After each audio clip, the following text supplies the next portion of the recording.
Good evening, everybody. It's the Tuesday night live edition of the AFL Crowcast. Thanks very much for joining us this Tuesday night. Of course, it's just a wonderful week to be an Adelaide Crow supporter. This week we've been not only humiliated on the national stage in the grand final, we also learned today that Jake Lever walks out on the club, and just to top things off this evening, news comes through that Tom Rockcliffe will indeed sign as a free agent with the destination club Port Adelaide. So there we go. It's just a magnificent week to be an Adelaide Crow supporter. It's joining a us tonight lovely time to be alive. Just joining us tonight to try and sift through the wreckage that is this week. Phoenix and Macca. Nikki is otherwise predisposed at the moment, and hopefully we'll get her at some point this evening. Guys, how are we? Yeah, not too bad. Down like everybody else about the rotten performance, but not much we can do. We just have to soldier on. Just over the moon, mate. It's a great day to be alive. It is a great day to be alive. I guess we'd normally throw to Nikki's news, but I think I'm not sure how you guys went on the Sunday night review. I unfortunately haven't caught it because I was in Melbourne until just yesterday myself, and had a few things on there and didn't catch it. But I gather we would have done a little bit of analysis from the Saturday performance. If venting is analysis, yes, we did. Well, I mean, we're all a little bit flat, Pete, to be honest, and I think we all found it a little bit hard to believe, actually. It was a bit of a train wreck, so we may have a few more balanced things to say this evening, or we may just still be all completely pissed off. Well, I guess if I look back at my own, this time last week, Tuesday, I know that I got Howard down for suggesting that Richmond might be in front of us at some point. I know that I said that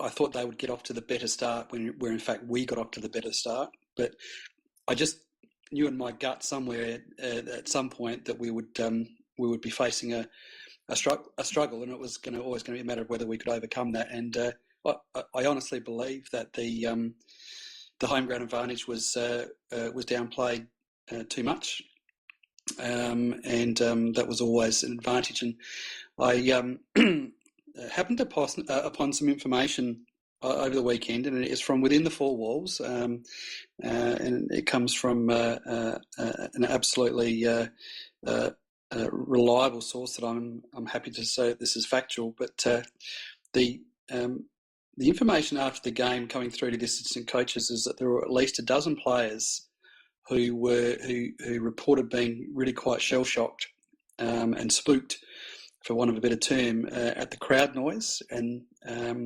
the general noise for Richmond. Now I know that instinctively we all say, well, look, they're professionals and they've really got to be better than that, and they play in front of a 50,000 crowd. I was there on Saturday, and I have to say that by sort of halfway through the third quarter, it was an incredibly loud crowd, and it was quite obviously probably 70% Richmond, which means 70,000 people roughly at one side, and they make a lot of noise, and it's a fact that our guys were spooked by it. And I think if you look at how we played the game, there are very, very few explanations for the fact that we just did not turn up, and that we lost contested possession by, was it minus 30?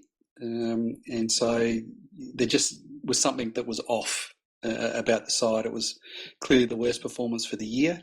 I think statistically it was the first time we haven't won a single quarter after quarter time.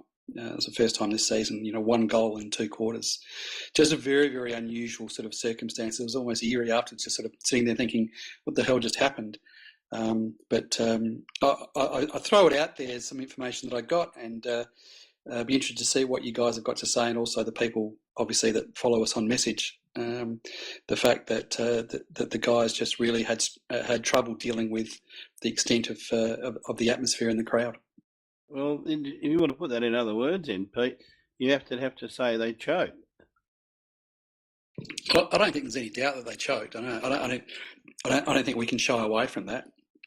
You know, when you're the top team and you put in your worst performance for the year, almost the worst performance for 2 years, on grand final day. I mean, you know, and when you're looking at stats like, I mean, look at the stats like the tackles in the front half. You know, Richmond had 18 tackles in the front half, and we had 9.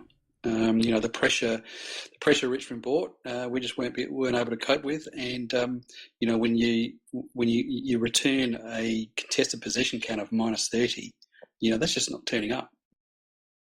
I think nobody could argue with that.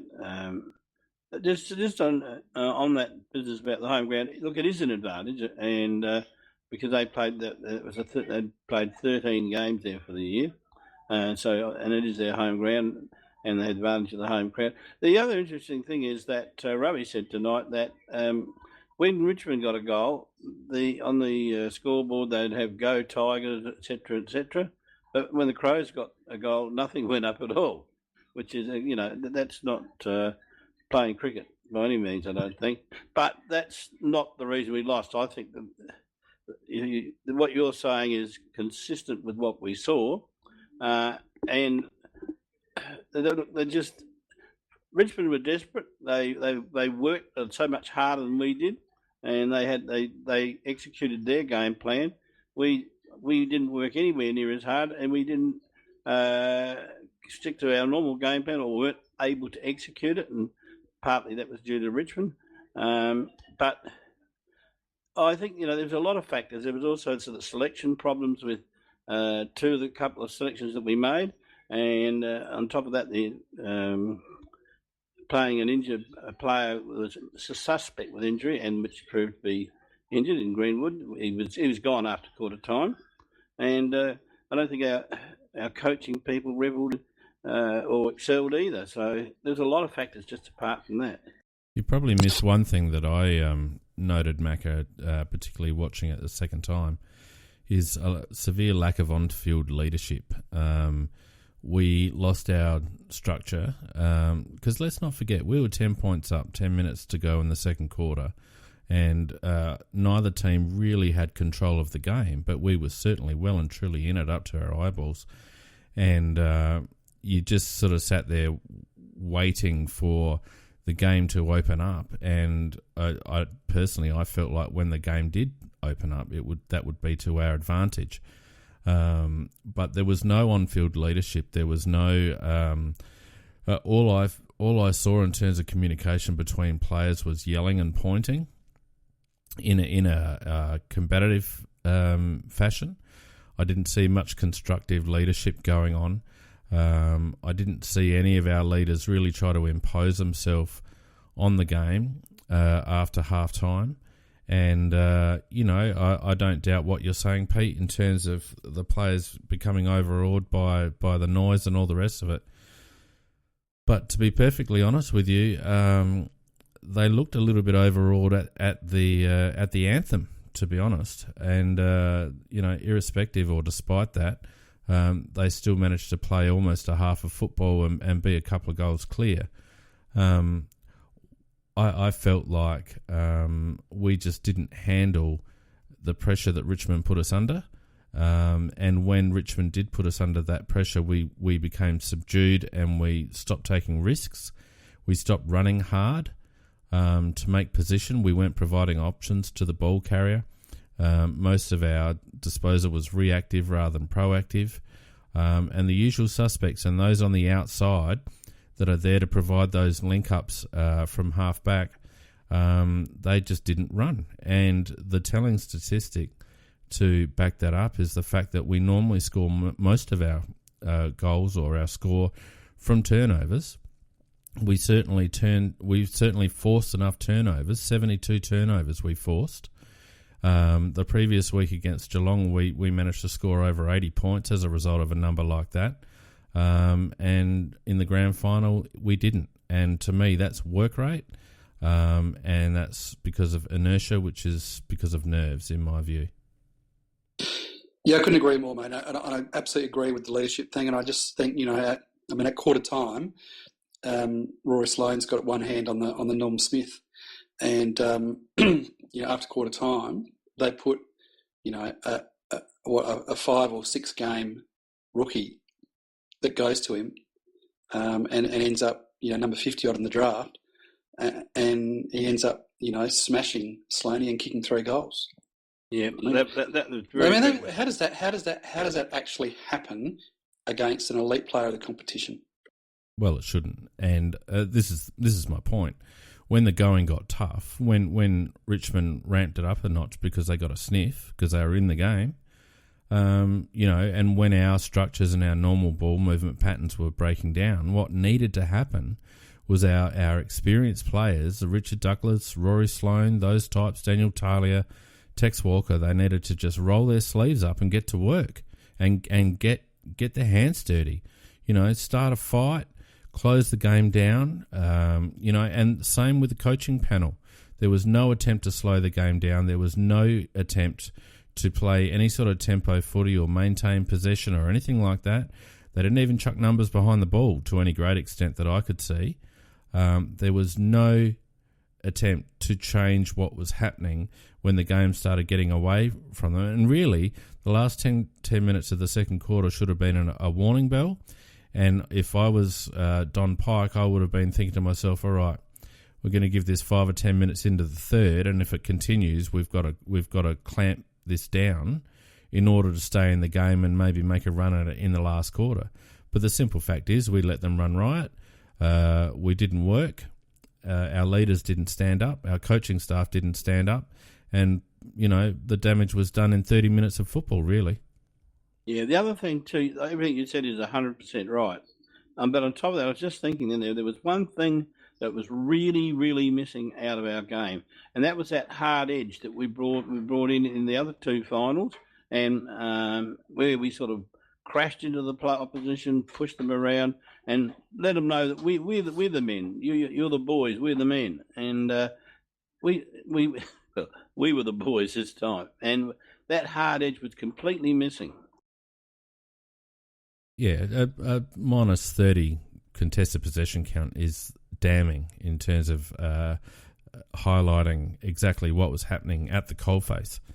We lost stoppage clearances as well, but that contested ball count, that's really that just should not happen. If you're doing everything you possibly can to win a game of football, particularly a grand final, the last thing you should be doing is losing contested ball by 30. And when was the last time that happened? Yep, that's because we weren't aggressive enough at the ball. Yeah, but when was the last time we got bullied in a final, Macca? I can't remember. Sorry, Sydney. Exactly the same. Oh, I had a feeling of deja vu in that game when as the game was progressing, I thought this is like playing when we played Sydney. Oh, not just Sydney, Macca and Fee, but it was deja vu on Melbourne. Yep. At the Adelaide Oval. It was deja vu at North Melbourne. Correct. It was deja vu first half against Collingwood. This team, and this is a point that I think we should make, is the fact that this team has got form. And I think we talked about it earlier in the year, and that's the fact that when this team loses, they're rarely sort of fighting, go down by a few points kind of losses. They are losses where they just do not turn up to play. And to be perfectly honest, I haven't trusted Adelaide in a final since 2005 qualifying final against St Kilda. That was the last time I trusted Adelaide to win a final. And I foolishly, and I think partly because of people that were around me telling me, it's about time you stop being a negative Nelly, and what do my kids say these days? We got this. Don't worry, Dad, we got this. It is, I allowed myself foolishly to think that that wouldn't happen again with this side. But even with all of that, I was last Tuesday night on this show, I was still slightly circumspect about how going to the MCG, and I think I messaged you guys and said, I was just looked back through the records, and since 2005 we've only twice won games by 60 points or more on the MCG in 12 years, and that was against a horrible Melbourne and a horrible Carlton.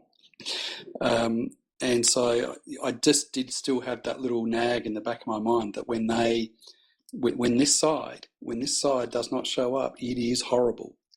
It is horrible. Well, Pete, you were circumspect before the game and circumcised after it.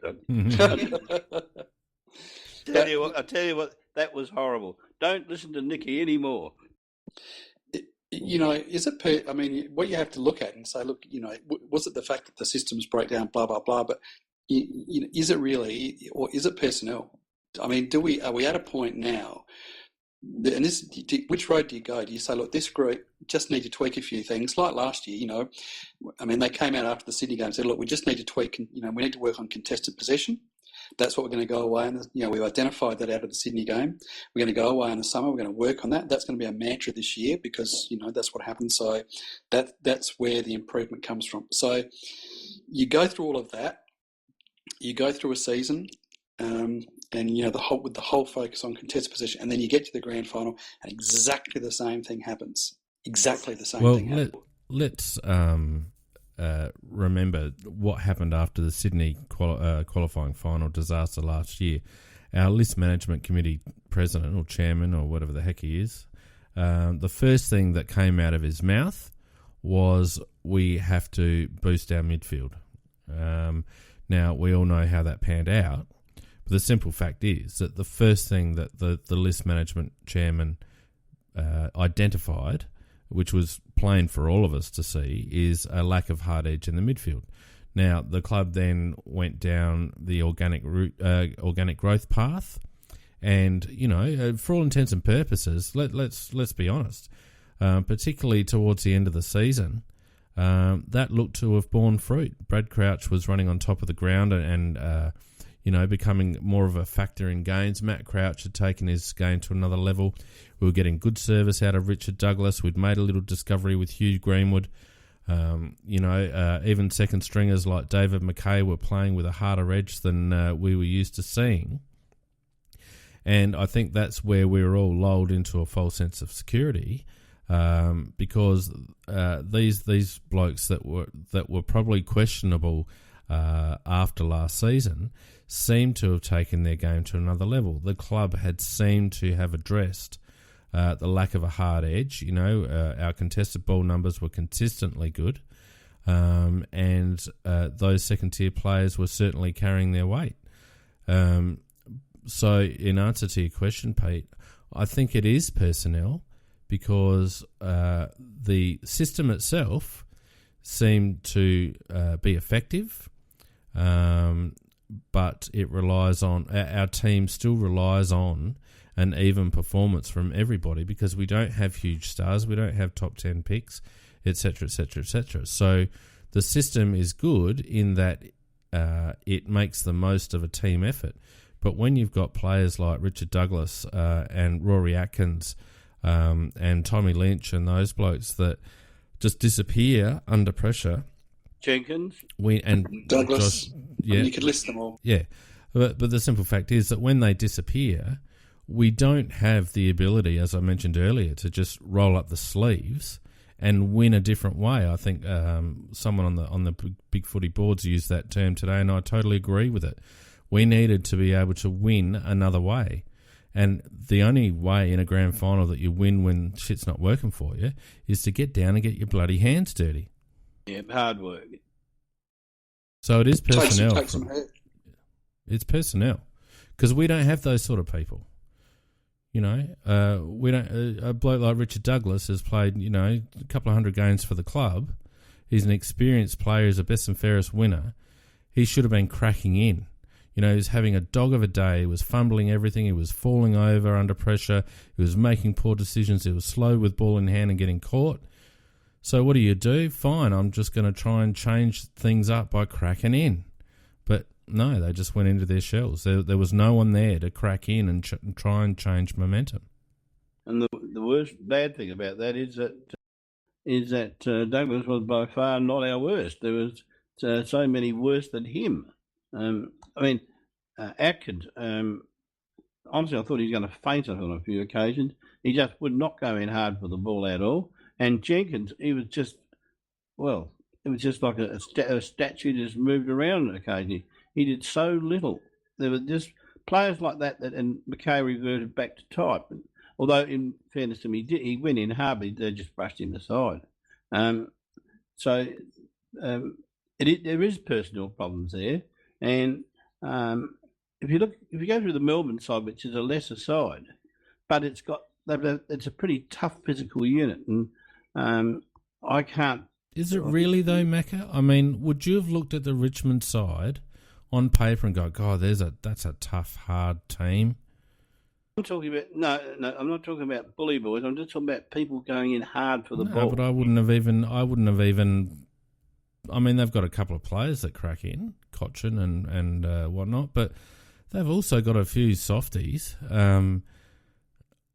But they were committed, and that was the difference. On paper, you take the last home and away game that we played against Geelong, where we, busted the hoodoo and basically bullied them with massive amounts of pressure, which is exactly the sort of game we needed to play against Richmond. I wouldn't categorise Richmond as a tough, hard team. I would categorise Richmond as a team of triers. Yeah, well, that's where I was coming from. I don't mean that's not tough, hard. That's just effort. But that can be hard in the sense that if you're under physical pressure yourself, but you're prepared to put in that little bit of extra physical effort to get the ball. I mean, that can be very hard and very trying, but they were prepared to do it. They were prepared to run and work. I think the only player whose reputation was enhanced on Saturday and whose reputation didn't need any further enhancing than it already has been this year was Matt Crouch. I thought he had a terrific game. The one that really disappoints me in those kinds of games is Brad Crouch. What you find with Brad Crouch is when Adelaide have a bad game, you can look at his handball to kick ratio. Yeah, exactly. We pointed that out on Sunday night. Yeah, okay, sorry. No, it's fine. Because what he does is that instead of being that player that can properly create with speed and foot and that kind of midfielder that you need, he just reverts to this grab and give kind of and it's nothing. It's meaningless.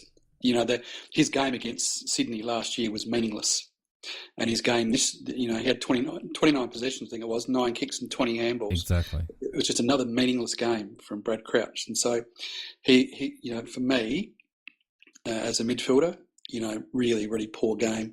But full credit to Matt Crouch, 20 kicks, 17 possessions, just cracked in and did what he's done all year. And so good on him.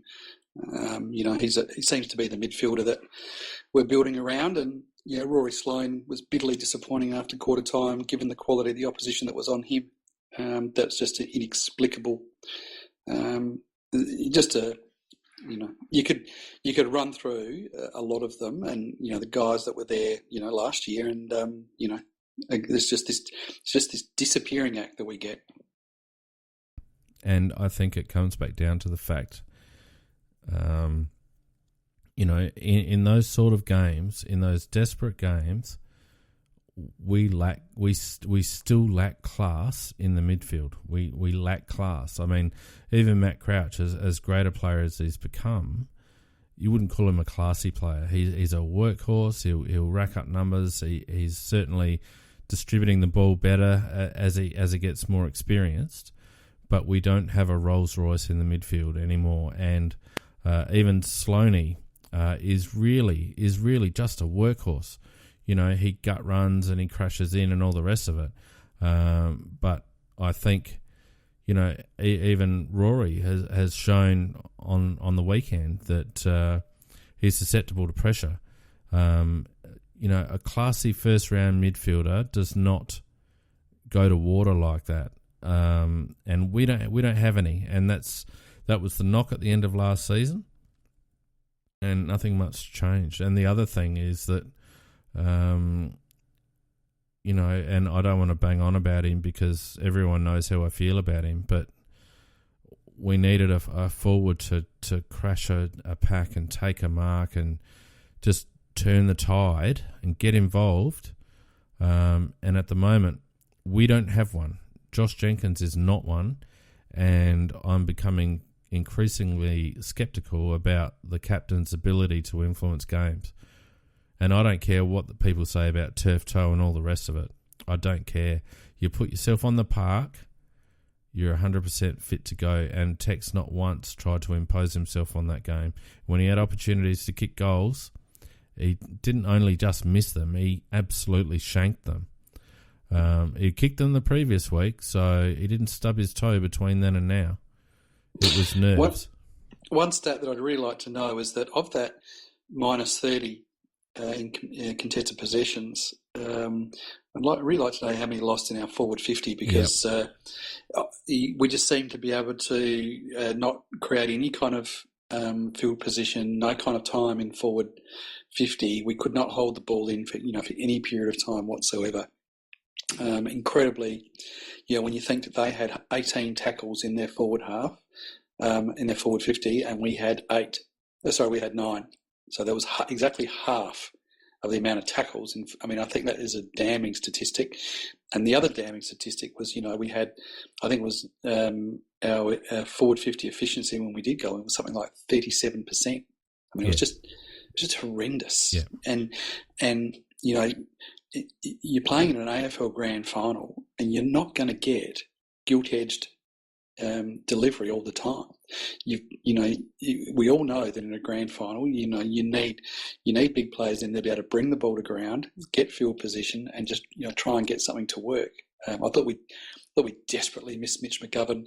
His capacity to make something happen when system is not working is unparalleled in our team, and I thought that he was the player that we, was the real missing piece was Mitch McGovern, the ability to take a contested mark. I don't think it would have made much difference, Pete, to be honest. Oh, I think he would have. No, I'll tell you why, is because if you look at the way the game was played, it was very much the blueprint of how Geelong have beaten us time and time again. The amount of times we kicked to 2 or 3 on ones, and our forward 50 entries were very, very shallow, because we were going into forward 50 from the wing instead of from the half forward line, And so, yes, Mitch might have taken 1 or 2 grabs, but at the end of the day, we needed to push up further up the ground with link handballs and maintaining possession and getting the ball in deeper. We'll never know exactly what would have happened, obviously, if he'd played and whether he would have made a difference or not. But what I'd suggest is that there was that with Mitch McGovern, there's always the potential, and what he does better than any other player on our side is his capacity when the system is not working. His capacity, not every time, but on a reasonable amount of occasions, his capacity to make something out of nothing and just tick the scoreboard over and get us moving is he's the only one on our team that can do that. We've got nobody else in our front half that can take a contested mark. And on Saturday, we had nobody that could bring the ball to ground and force and I think that had a lot to do with selection. I just don't think that would have made 8 goals difference, mate. I think the problem was the ball movement. Yeah, but what you've got to consider is that momentum and if we'd had somebody that could have actually brought the ball to ground and actually. And this is not, and I'm not just talking about missing McGovern, but I'm also actually putting this on the guys that were out there. Yeah. I should clarify that somebody had to be able to take either a contested mark or do something to bring the ball to ground and lock the ball in our forward 50, and we could not do that all day. And like you said, it's an indictment on our forward line because we played a tall forward line. You had Otten, Jenkins, Tex and Lynch who were there to take marks, and we just couldn't take one. Yeah, that was a massive, in hindsight, massive mistake. Absolutely massive mistake. And also, Otten couldn't put the pressure on the in the way that McGovern would have if he was fit, but put, let's say, an alternative player like a Curtly Hampton or somebody like that. At least they can run, and they could have put pressure on the Richmond defence, whereas Well, I think Otten was very notable by his absence. Well, does Well, this exactly, then mate. does this That's the then other thing that we lose from McGovern.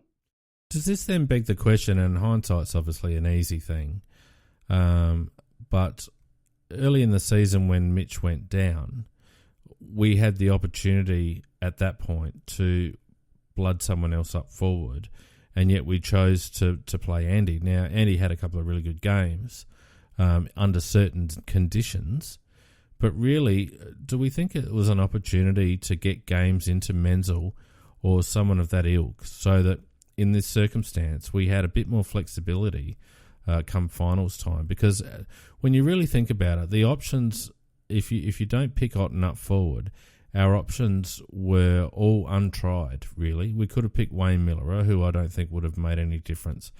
We could have picked Menzel, who would have been underdone and under the pump, and having not played in our system all year. We could have played John O'Beach, who was shown to really not quite be up to the standard.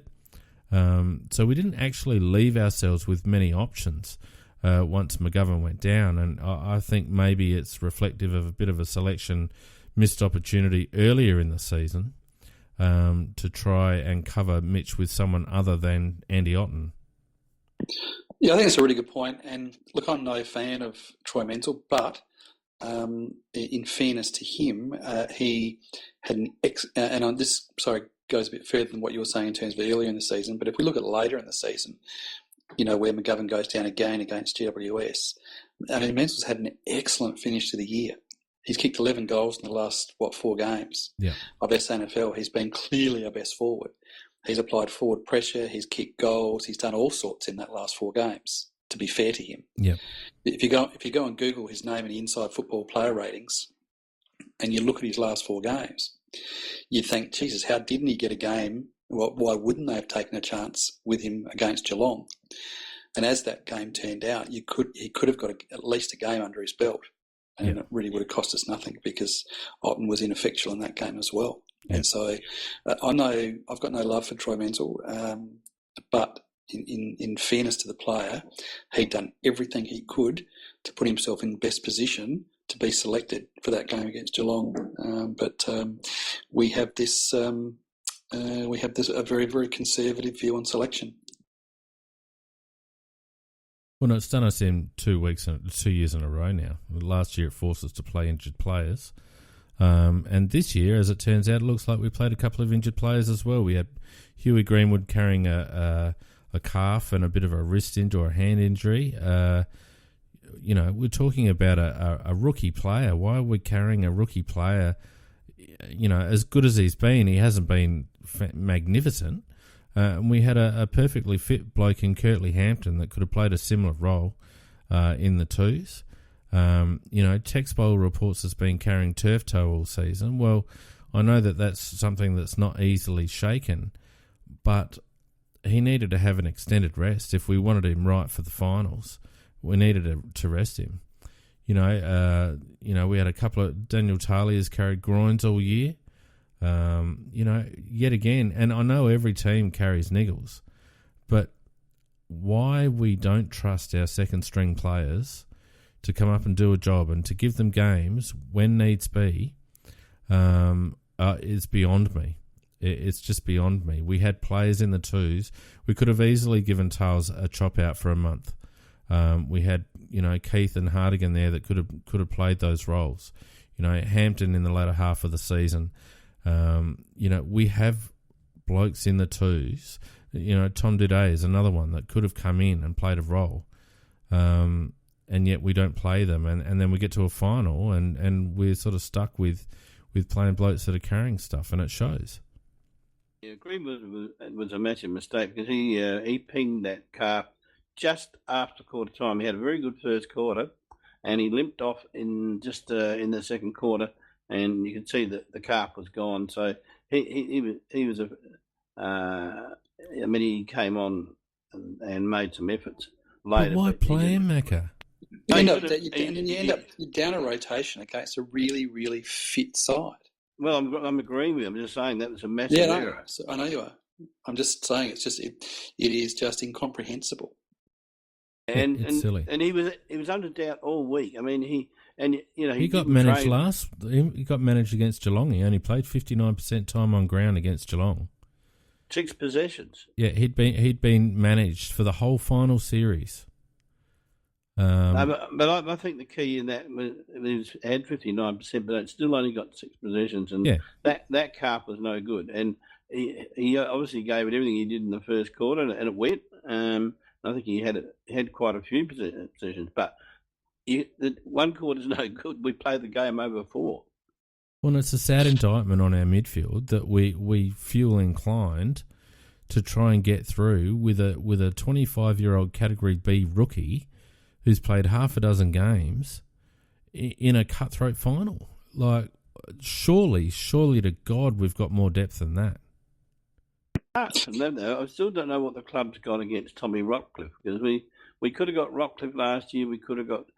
Don't start. Don't start on that. Well, I will start on that in a minute. I've got something about that, but I think just to close that, actually, it's an opportunity to close up the discussion. Look, in conclusion, all I can say is what an incredible waste of an opportunity that was. You were against an opposition. There was no, obviously apart from Martin. And to a lesser extent, Cochin and Rewalt.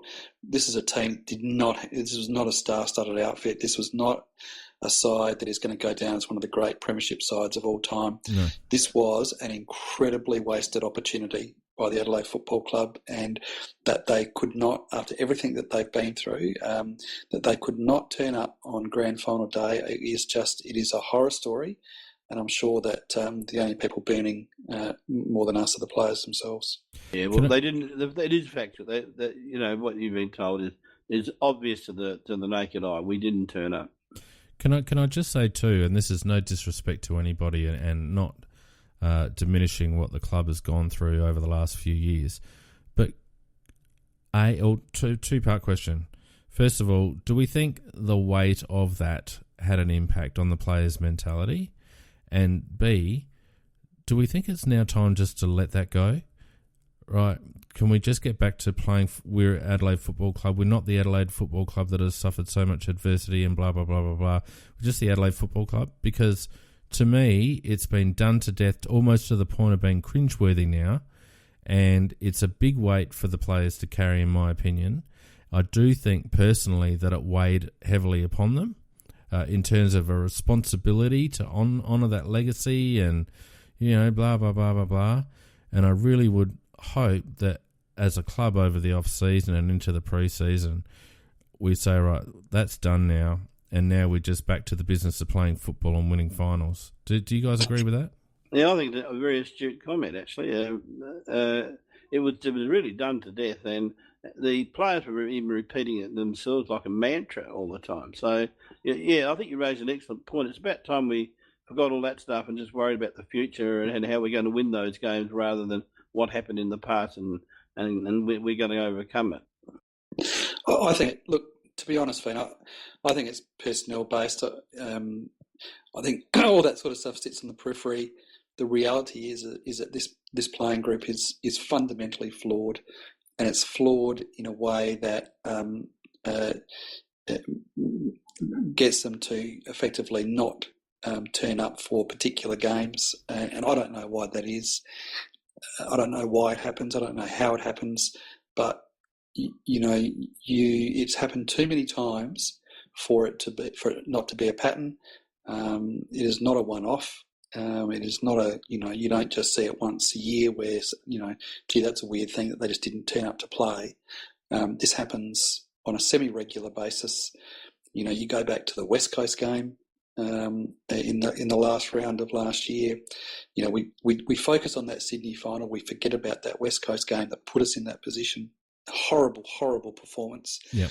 Where the team just didn't turn up when it really, really needed to, when it was all on the line at home, and they just didn't turn up. It was, that's another carbon copy of the game on Saturday, and it just happens too frequently for it to be some kind of accident. This playing group is fundamentally flawed mentally.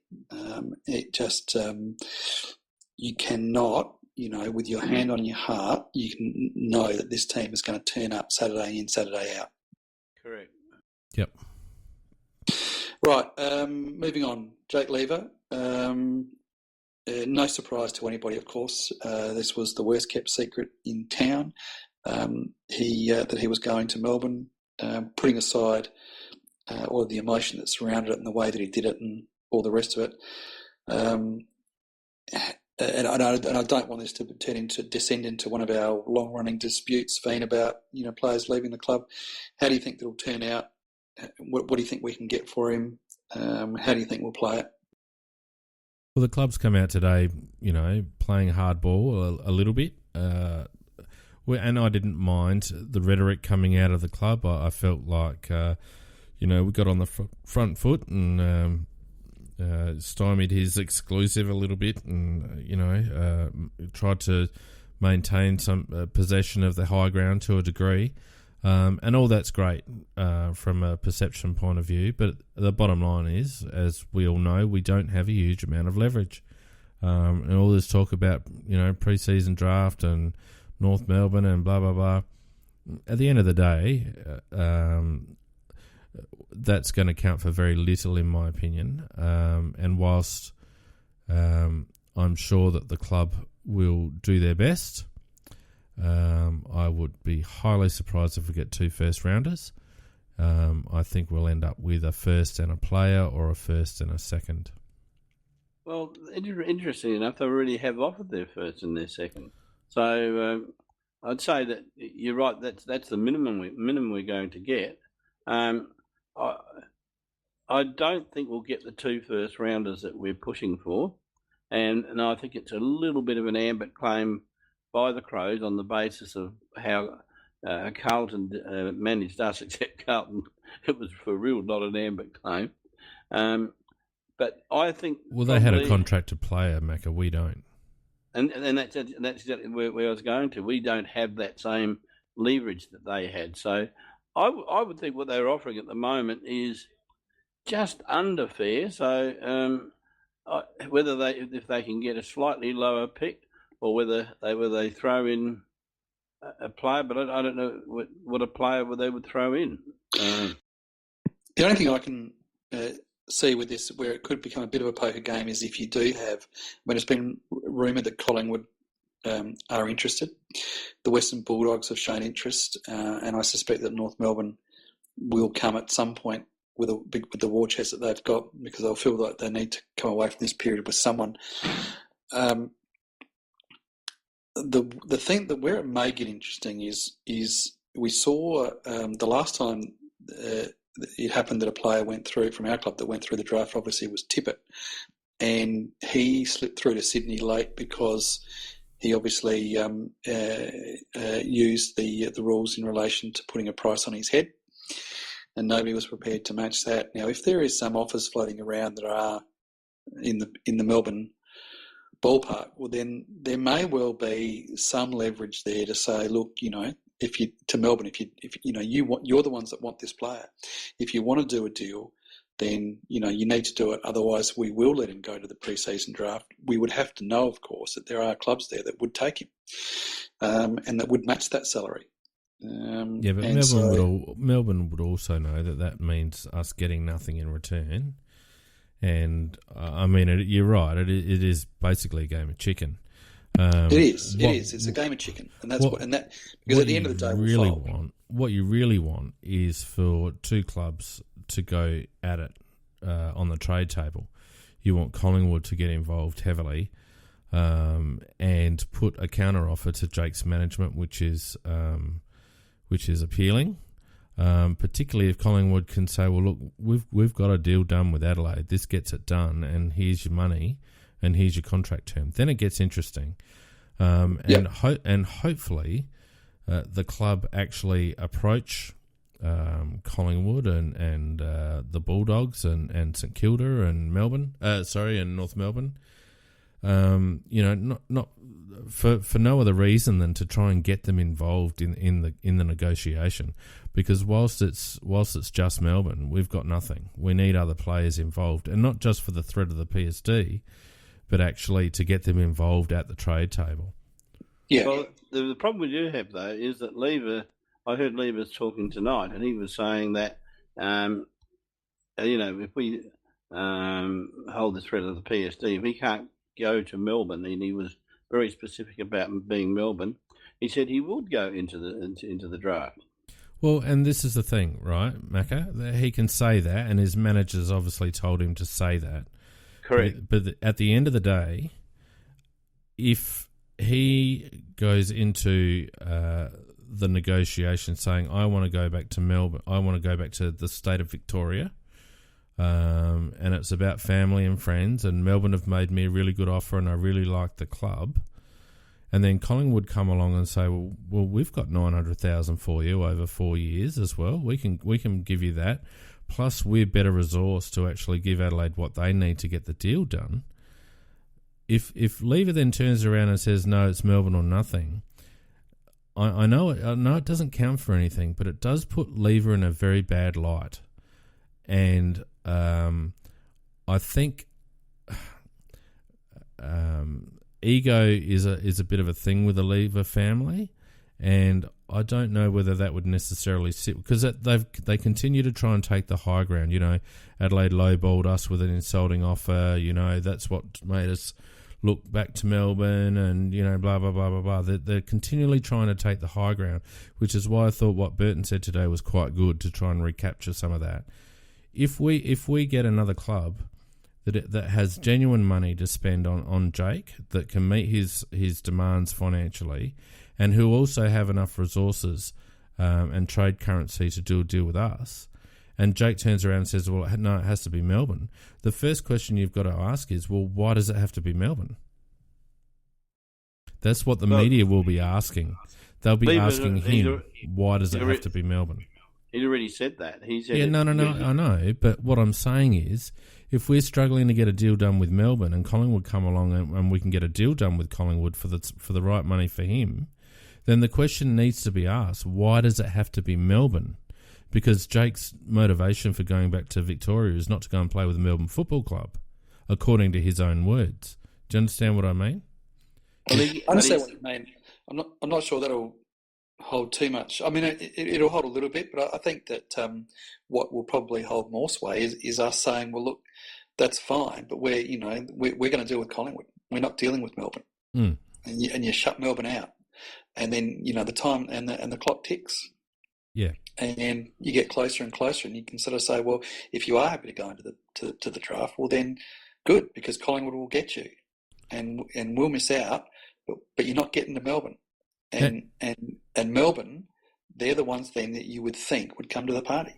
And without getting all emotive about it and all the rest of it, Lever's come out today and say how much he's enjoyed his time at the club and made some great mates and, blah, blah, blah, blah, blah. For him then to basically essentially hold the club to ransom to the extent that he's willing to go to the pre-season draft and see his old club get nothing, puts him in a very bad light, in my view. And I don't know whether that's a light that he would necessarily want to be put under. But I think he's already in a bad light, Fane. I really do. Well, he is, but at the Melbourne. And I think you're spot on. I think you're right that Brett Burton did a great job today. I really do. See, at the moment though, very well. At the moment though, Pete, he's only shedding himself in a bad light over here. We've got BT spouting off on Melbourne media saying, Adelaide are being insulting and the players treated him really badly once he'd made his decision, and we just should all be understanding because his grandparents died during the year and blah, blah, blah, blah, blah, blah, blah. Like, he's already trying to take the moral high ground. And at the moment, the Melbourne media are essentially playing along with that. But if he then becomes so mercenary that he's willing to dud Adelaide out of anything, then I don't think that sentiment will hold up even amongst the Melbourne media. And I think that will have some sort of an impact in the end. But I'm the same as you, Pete. I reckon we should hold out to the last 5 minutes of trade period if that's what it takes. And I'd almost be inclined, I know this is cutting off your nose to spite your face, but I'd almost be inclined to say, stuff you. Go to the pre-season draft. I know that we talk about this, and I know that we talk about it in an emotive way, as you say, but I genuinely, I know that, we like it in theory, but in practice it never happens. But I I just think that you sit there and say, right, well, let's say Collingwood are, coming in over the top. Well, then you just say to Melbourne, well, we're just not dealing with you. We just don't want you in the room. And until you can come back with something decent, and take it to 30 seconds before the shut off. Yep. And say, look, sorry, and say to Melbourne, so we're prepared to let you go. And Collingwood, this is going to happen. You are going to play for Collingwood because they are going to pick you because they've got the money, and they will match whatever you put on your piece of paper. They'll match it and they will take you. Yeah. And by the way, maybe North Melbourne will as well. Well, and this is the other thing. You've got the spectre of North Melbourne, who clearly have money, who clearly are in front on the list in terms of the pre-season draft. I don't think you deal with them in the trade period, but I think you have a conversation with them to see what their position would be if Lever went to the pre-season draft. Yes, exactly. You have the same conversation with Brisbane. You have the same conversation with North Melbourne. You have a conversation with all those clubs. All right, let me just pose a different question. If you weren't the seller, but you were the buyer, what would you offer for Lever? Well, I'm offering the guy $900,000 a year, reportedly. So I obviously rate the guy. So if Jakey's so disappointed by being insulted by an offer from the Crows that he feels is less than his value, well, then it stands to reason that we should be insulted by an offer that doesn't reflect a player that a club's willing to pay $900,000 a year over 4 years for.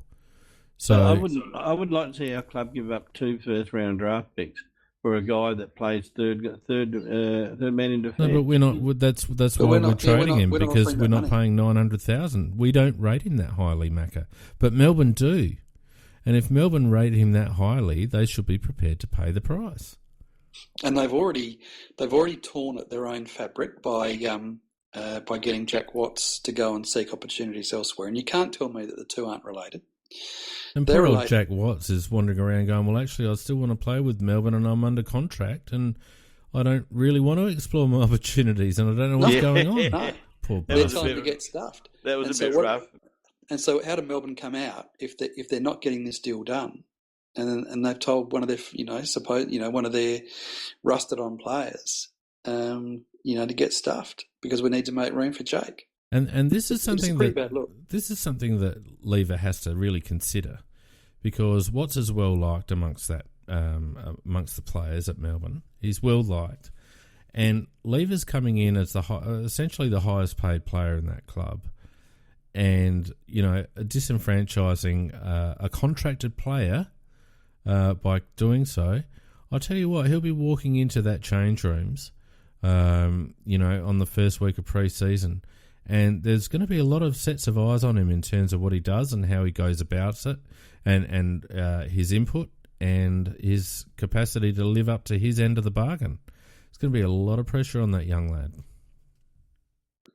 And no Hardigan or Talia to keep the big forwards at bay. Oh, you got the McDonald's, though. That'll be good.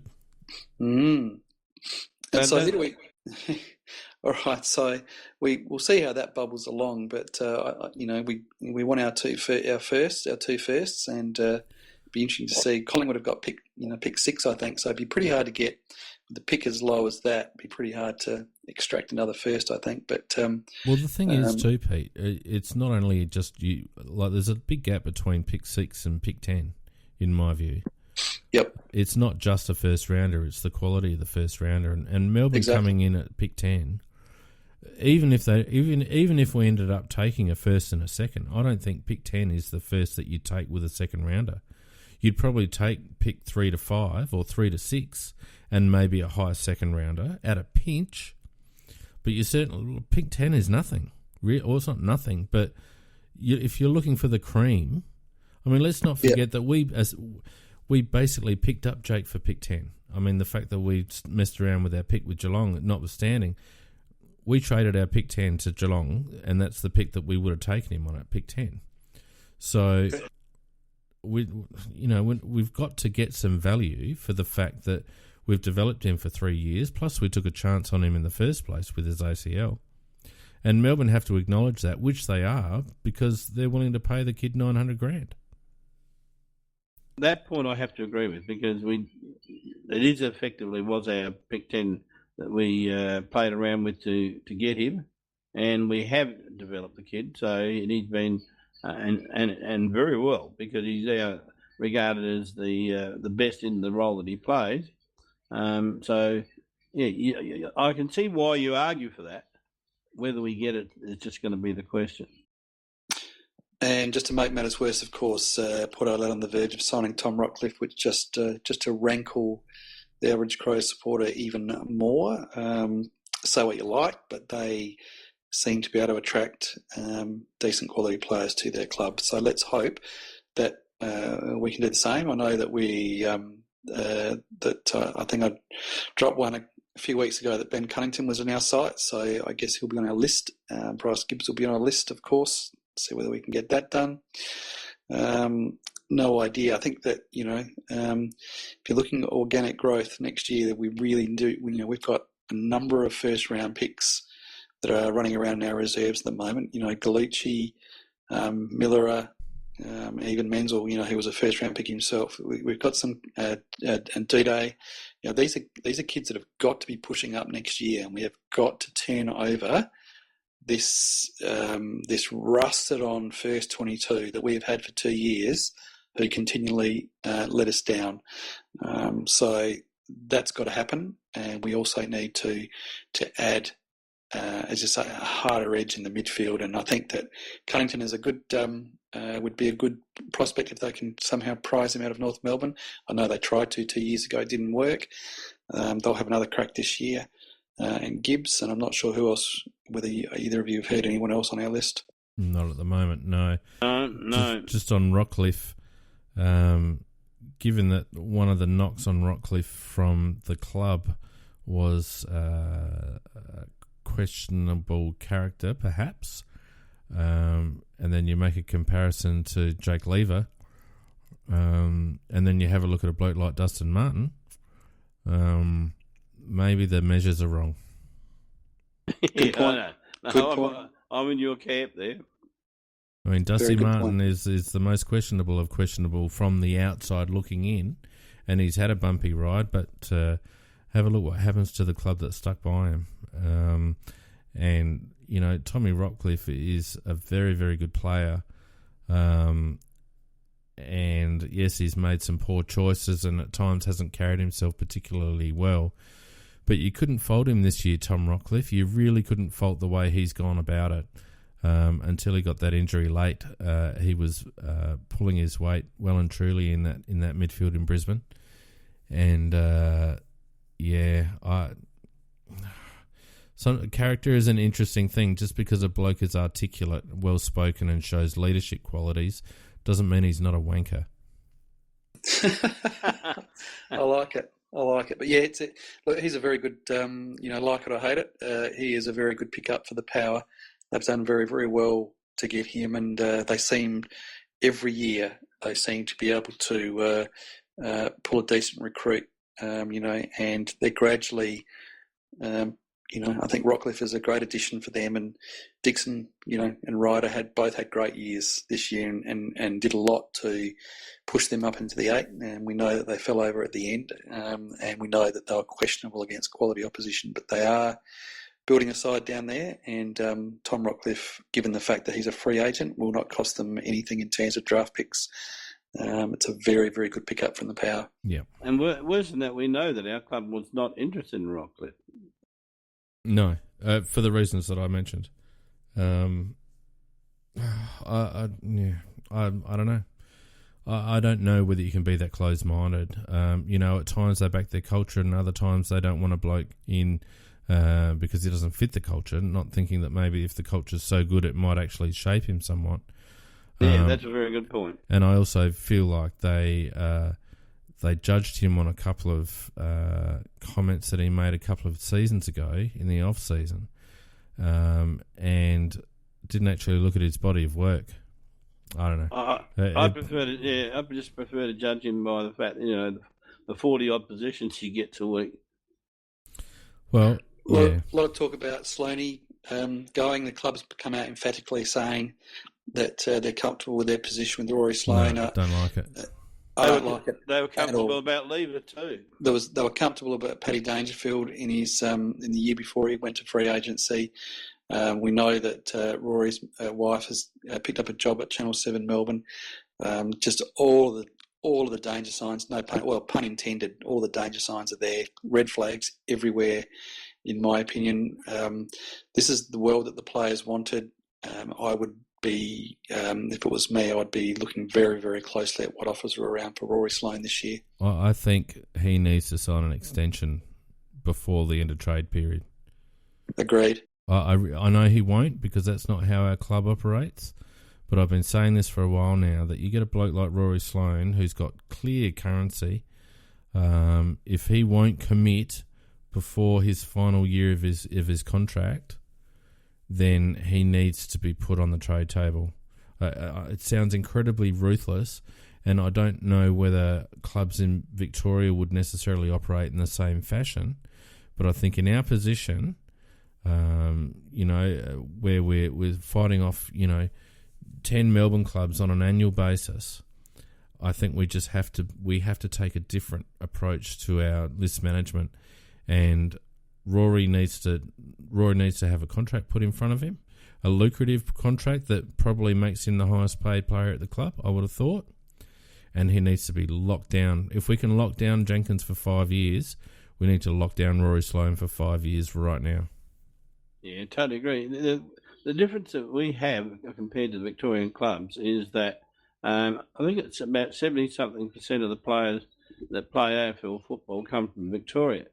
And if we look at our list, ours is about 70% Victorian.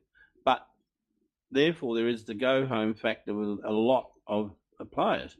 Where the players that play for Victoria, again, the Victorian teams, they'll have 70% Victorians. They won't be wanting to, there's no go-home factor there because they are home. So we have a massive disadvantage, and that's why we have to have a different way of handling our players than the Victorian clubs do. This is the world that the players wanted, and so this is the world that we've got. And we have to be proactive, and whilst there'll be a lot of unhappy supporters if Rory Sloane was traded this year, in possibly acrimonious circumstances, I think that if I'm sitting here next year and hearing about how that Rory's going home and exercising his right at free agency, and we're getting a first round compo pick, which might be around pick 15, 16, 17, or fingers crossed 18. I will be dirty as hell, because this is exactly what happened with Dangerfield. Yep. You can just see it happening again. We need to be proactive and get on the front foot. And as you say, you need to sign here. And if you don't, you're on the trade table. And if he says, "Look, I want to see out my contract," well then, okay, Rory, you'll see it out in the reserves, and be strong about it. Yep, I agree. I think the days are gone where we can play the game that the Melbourne clubs play in this space. I think we need, and if you go to a bloke like Rory and you say, "Look, Rory, you've seen what's happened at our club over the last half a dozen years in terms of player retention. We need to do things differently here. So I'm sure you'll understand why we're coming to you with an extension now, and why we need you to sign now." We tried to get. Sorry to interrupt. We tried. He was supposed to sign midway through the year when Walker signed. Yeah, and that all went quiet, didn't it? And that all went very, very quiet. And it was all about the fact that both Walker and Sloane were signing mid-year, and they were going to extend. Well, now Walker did it, but Sloane hasn't. And I reckon there's just red flags everywhere. Sloane's gone. I'm telling you right now, Sloane I is reckon gone. He's gone. I reckon he's gone. And so get rid of him now. And while he's got some currency, and we can, if St Kilda have got two high round, two draft picks on the table as been rumoured, well then, just do it.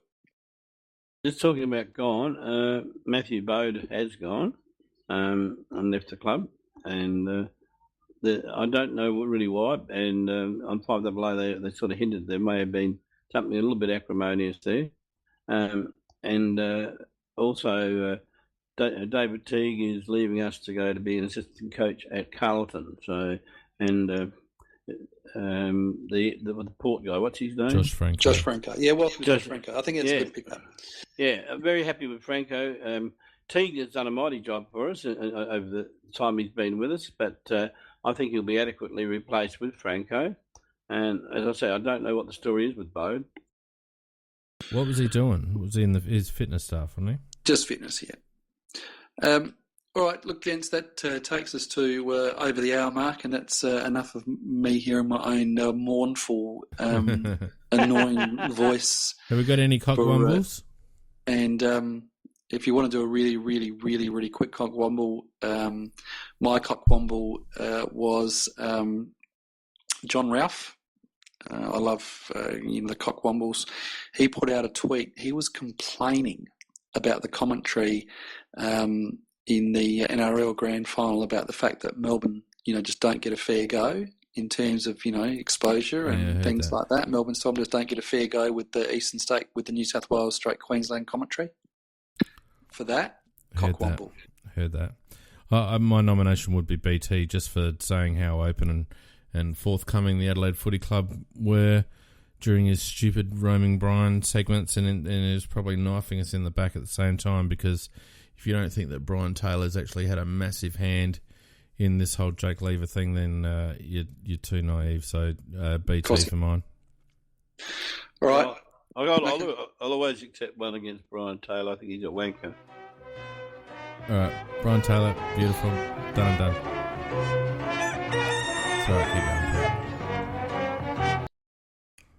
Right, I'm on the red eye tomorrow morning, Fiend, so I'm going to bail right now. So I'll leave it to you to wrap up. Yeah, we'll just see you, Pete.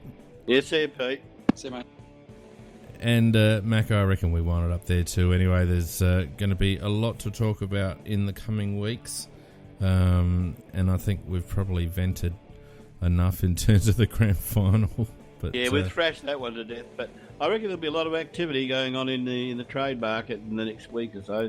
I reckon next Tuesday we'll have something to talk about.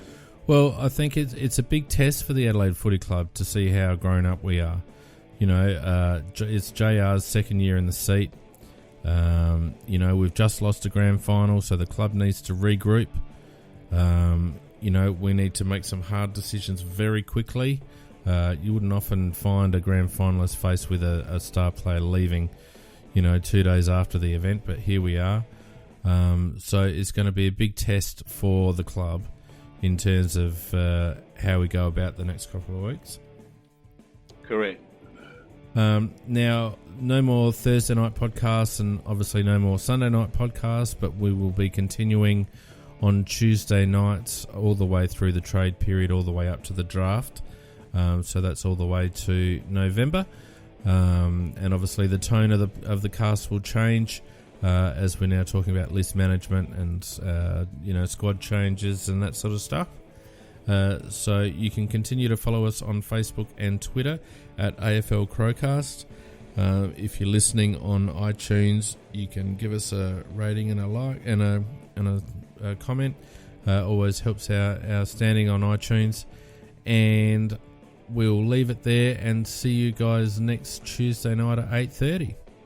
Yeah, good night all. Good night, Macca.